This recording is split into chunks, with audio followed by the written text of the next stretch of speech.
Hello दोस्तों, कैसे हैं आप लोग। जीके गुरु अनीस यूट्यूब चैनल में आपका स्वागत है।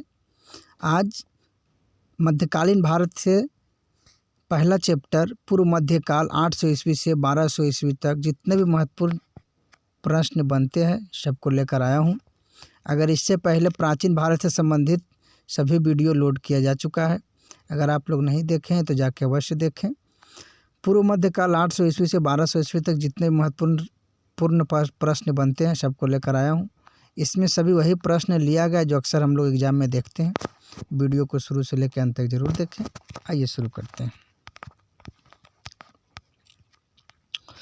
पाल वंश का संस्थापक कौन था? गोपाल। पाल वंश का संस्थापक कौन था? गोपाल। विक्रमशिला विश्वविद्यालय और सोमपुर महाविहार का निर्माण किसने करवाया था? धर्मपाल। विक्रमशिला विश्वविद्यालय और सोमपुर महाविहार का निर्माण किसने करवाया था? तो धर्मपाल ने करवाया था। निम्नलिखित में से किसने राष्ट्रकूट साम्राज्य की नींव रखी थी? तो दंती दुर्ग। निम्नलिखित में से किसने राष्ट्रकूट साम्राज्य की नींव रखी थी? तो दंती दुर्ग ने। निम्नलिखित में कौन सा सुमेलित नहीं है? तो सुमेलित है, उसको देखते हैं। चंद्रवरदाई का लेखक कौन है? पृथ्वीराज रासो। चंद्रवरदाई का कौन है? पृथ्वीराज रासो। हाँ,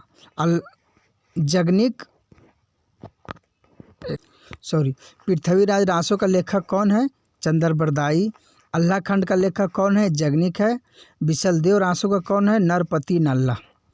बिसलदेव रासो का लेखक कौन है? नरपति नाल्ला। अगला प्रश्न है, निम्नलिखित में से कौन से मध्यकालीन भारत के प्रसिद्ध विधिवेत्ता थे? तो 1, 2 और 4। विज्ञानेश्वर, हिमाद्री, अजीमुतवाहन। निम्नलिखित में से कौन से मध्यकालीन भारत के प्रसिद्ध विधिवेत्ता थे? तो विज्ञानेश्वर, हिमाद्री, अजीमुतवाहन। मध्यकालीन भारत के आर्थिक इतिहास के संदर्भ में शब्द अर्घट्टा किसे निरूपित करता है? तो भूमि की सिंचाई के लिए प्रयुक्त जल चक्र। मध्यकालीन भारत के आर्थिक इतिहास के संदर्भ में शब्द अर्घट्टा किसे निरूपित करता है? तो भूमि की सिंचाई के लिए प्रयुक्त जल चक्र। अगला प्रश्न है कि पुंड्रुवर्धन भुक्ति अवस्थित थी उत्तरी बंगाल में। पुंड्रुवर्धन भुक्ति अवस्थित थी उत्तरी बंगाल में। निम्नलिखित में से किसको एक नया संवत चलाने का श्रेय प्राप्त है? लक्ष्मण सेन। निम्नलिखित में से किसको एक नया संवत चलाने का श्रेय प्राप्त है? लक्ष्मण सेन को। महान जैन विद्वान हेमचंद्र किसकी सभा को अलंकृत करते थे? तो जय सिंह सिद्धराज। महान जैन विद्वान हेमचंद्र किसकी सभा को अलंकृत करते थे? तो जय सिंह सिद्धराज। गीत गोविंद के रचयिता कौन है? जयदेव। गीत गोविंद के रचयिता कौन थे? तो जयदेव। लक्ष्मण सेन के कार्यकाल के दौरान रहते थे। गीत गोविंद के रचयिता जयदेव। हमीर महाकाव्य में चौहानों को बताया गया था सूर्यवंशी। हमीर महाकाव्य में चौहानों को बताया गया है तो सूर्यवंशी बताया गया है। भोजशाला मंदिर की अधिष्ठात्री देवी कौन है? तो भगवती सरस्वती। भोजशाला मंदिर की अधिष्ठात्री देवी कौन है? तो भगवती सरस्वती। मौंडवाहों के रचयिता कौन थे? तो वाकपति। मौंडवाहों के रचयिता कौन थे? वाकपति। जेजाक भुक्ति किसकी प्राचीन नाम था? तो बुंदेलखंड का। जेजाक भुक्ति किसका प्राचीन नाम था? तो बुंदेलखंड का। दिल्ली शहर का स्थापना किसने की थी? तो तोमरों ने किया था। दिल्ली शहर की स्थापना किसने किया था? तो तोमर ने किया था। अगला प्रश्न है, निम्नलिखित सूची को सुमेलित कीजिए। राजवंश है और राजधानी है। तो प्रतिहार का कैपिटल हो जाता है तो कन्नौज। प्रतिहार का कहाँ था? तो कन्नौज। चोल का कहाँ था? तंजौर। चोल का तंजौर। परमार का धार। परमार का धार। सोलंकी का अहिलवाड़। सोलंकी का अहिलवाड़। भारत के मध्यकालीन इतिहास के संदर्भ में नाड नवुंडक शब्द का तात्पर्य है राजस्व अधिकारी से। भारत के मध्यकालीन इतिहास के संदर्भ में नाड गवुंड शब्द का तात्पर्य है राजस्व अधिकारी से। गोविंद चंद्र गढ़वाल की रानी कुमार देवी ने धर्मचक्र जिन विहार का कहाँ बनवाया था? तो सारनाथ में। गोविंद चंद्र गढ़वाल की रानी कुमार देवी ने धर्मचक्र जिन विहार कहाँ बनवाया था? तो सारनाथ में। निम्नलिखित में से किसने उज्जैन में हिरण्य गर्भधारण यज्ञ करवाया था? तो दंती दुर्ग। निम्नलिखित में से किसने उज्जैन में हिरण्य गर्भदान यज्ञ करवाया था? तो दंती दुर्ग ने।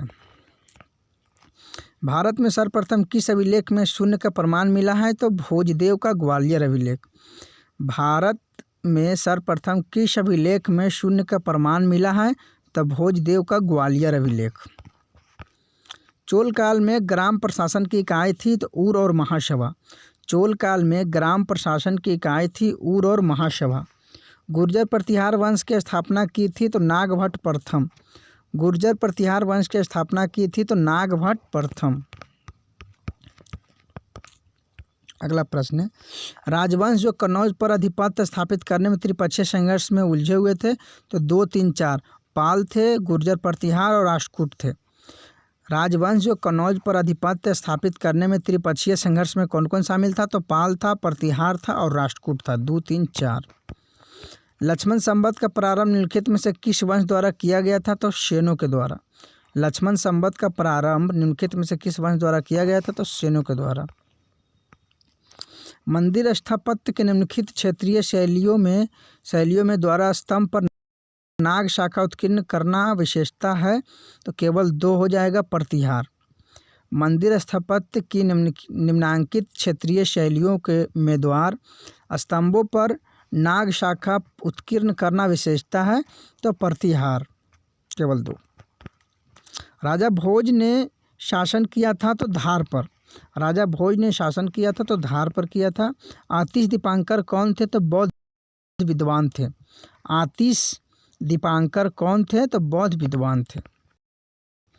महान संस्कृत कवि एवं नाटककार राजशेखर निम्न में से किसके दरबार से संबंधित थे? तो महेंद्रपाल प्रथम।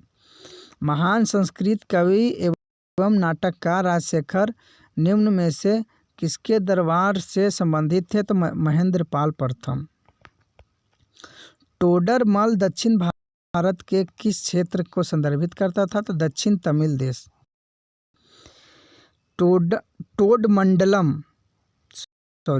टोडमंडलम दक्षिण भारत के किस क्षेत्र को संदर्भित करता है?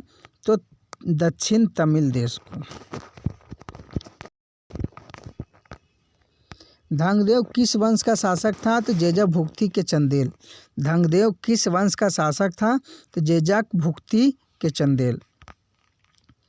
अगला प्रश्न है, निम्नलिखित शासकों के नाम को सही कालानुक्रम के संयोजित कर अपना उत्तर नीचे दिए गए कूट में चयन कीजिए। तो कालानुक्रम सबसे पहले आ जाएगा यशोवर्मन हो जाएगा, फिर हो जाएगा 2 नंबर धंग हो जाएगा, फिर 1 विद्याधर हो जाएगा, फिर कीर्तिवर्मन हो जाएगा। सबसे पहले हो जाएगा यशोवर्मन, फिर बी हो जाएगा धंग हो जाएगा, फिर विद्याधर, फिर कीर्तिवर्मन। पुराणों के अनुसार चंद्रवंशीय शासकों का मूल स्थान था प्रतिष्ठानपुर। पुराणों के अनुसार चंद्रवंशीय शासकों का मूल स्थान था प्रतिष्ठानपुर। निम्नलिखित स्थानों में से कौन सा स्थान पूर्व मध्यकाल में शिक्षा का केंद्र नहीं था? तो तक्षशिला। निम्नलिखित स्थानों में से कौन सा स्थान पूर्व मध्यकाल में शिक्षा का केंद्र नहीं था? तक्षशिला नहीं था, लेकिन था कौन कौन? नालंदा था, विक्रमशिला था, विक्रमशिला विश्वविद्यालय, औदंतपुरी विश्वविद्यालय। औदंतपुरी का स्थापना कौन कराया था? तो गोपाल ने कराया था। अब विक्रमशिला विश्वविद्यालय कराया था धर्मपाल ने। आइए, और नालंदा विश्वविद्यालय के कराया था कुमारगुप्त।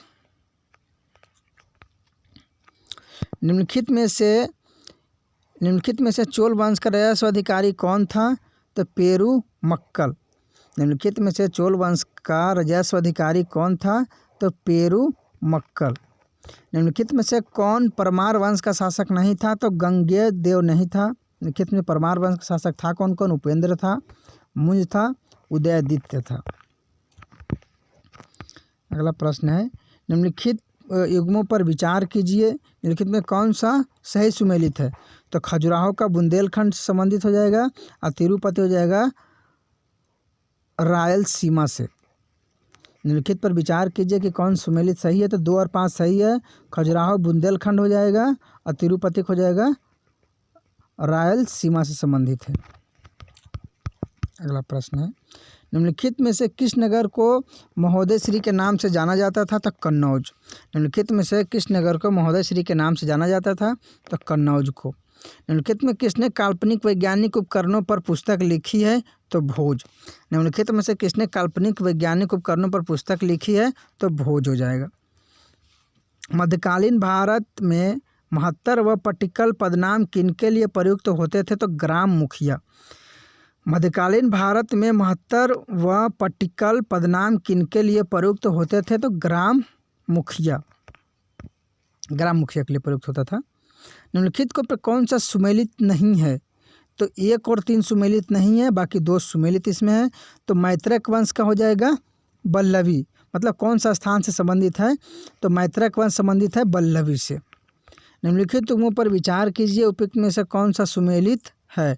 तो 1, 2, 3 सभी सुमेलित है। तो शासक हो जाएगा और राज्य हो जाएगा। तो गढ़वाल किस राज्य से था? कन्नौज से था। चौहान था अजमेर से और परमार था मालवा से। गढ़वाल वंश कहाँ संबंधित था? कन्नौज से रिलेटेड है। और चौहान अजमेर से हो जाएगा, परमार मालवा से।